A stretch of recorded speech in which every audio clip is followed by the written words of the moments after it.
সত্যনাৰায়ণ পূজা ঘৰত কৰা গৈছে, পিছে ভিডিঅ'টোহে মই দিম বুলি দিব পৰা নাই।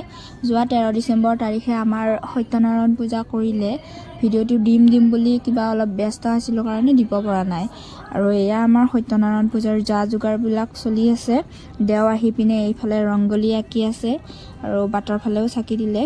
মোৰ যদি আগৰ ভিডিঅ' আপোনালোকে চাইছে, আগতেও মই আমাৰ পূজাৰ ভিডিঅ' দিছোঁ। আগতে অকণমান ডাঙৰকৈ পতা গৈছিল, এইবাৰ পিছে একদমেই সৰুকৈ পাতিছে। ঘৰৰ মানুহকেইটা অকল গোঠাই পিনে এনেকৈ পাতিছে, ওচৰ চুবুৰীয়াও মতা যোৱা নাই, তো একদম সৰুকৈ পাতিছে। যিহেতু আমাৰ ঘৰত বিয়া এখন হ'বলৈ গৈ আছে, তো সেইকাৰণে পাতিবও লাগে। আৰু লগতে আমাৰ এনেও পূজা পাতেই বাৰু।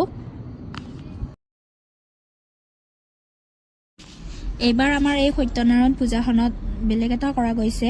সৰুৰ পৰা আমাৰ দেউতাই কৰি অহা দেখিছোঁ পূজাখন, পিছে এইবাৰ বাইদেউ বহিছে পূজাত। যিহেতু আমি আগৰ পৰা গম পোৱা নাছিলোঁ যে সত্যনাৰায়ণ পূজা ছোৱালীয়েও কৰিব পাৰে। আমি দেউক যোৱাবাৰ সুধিলোঁ আৰু তেওঁ জনালে যে ছোৱালী মানুহেও এই পূজাখনত বহিব পাৰে বা পূজাখন কৰিব পাৰে। তো সেইকাৰণে এইবাৰ বাইদেউ বহিছে আৰু সেয়াই আৰু পূজাখন কৰিলে তাইয়ে ধুনীয়াকৈ হৈ গ'ল।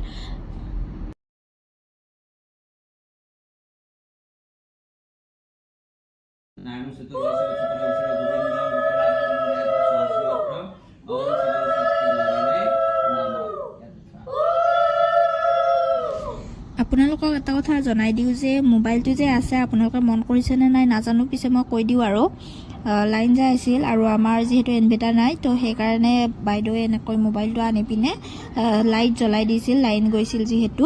আপোনালোকে বেলেগ নাভাবিব যে পূজাৰ মাজত মোবাইলটো এনেকৈ থোৱাৰ বাবে। আৰু এইফালে প্ৰসাদ হৈ গ'ল, পূজাখন হৈ গ'ল, তাৰপাছত প্ৰসাদ দিলে। আৰু নাৰায়ণ পূজাৰ মেইন বস্তু ভোগ, ধুনীয়া টেষ্টি হৈছে আমাৰ ভোগখিনি বাৰু। আৰু তাৰপাছতে ভাত খালোঁ। এয়া মাহৰ দালি, মচুৰ দালি মিক্স, বটা, আচাৰ, তাৰপাছত চব্জি, ভাত এনেদৰে খালোঁ। আৰু আজিৰ ভিডিঅ'টো এইখিনি আশা কৰোঁ ভিডিঅ'টো চাই ভাল পালে।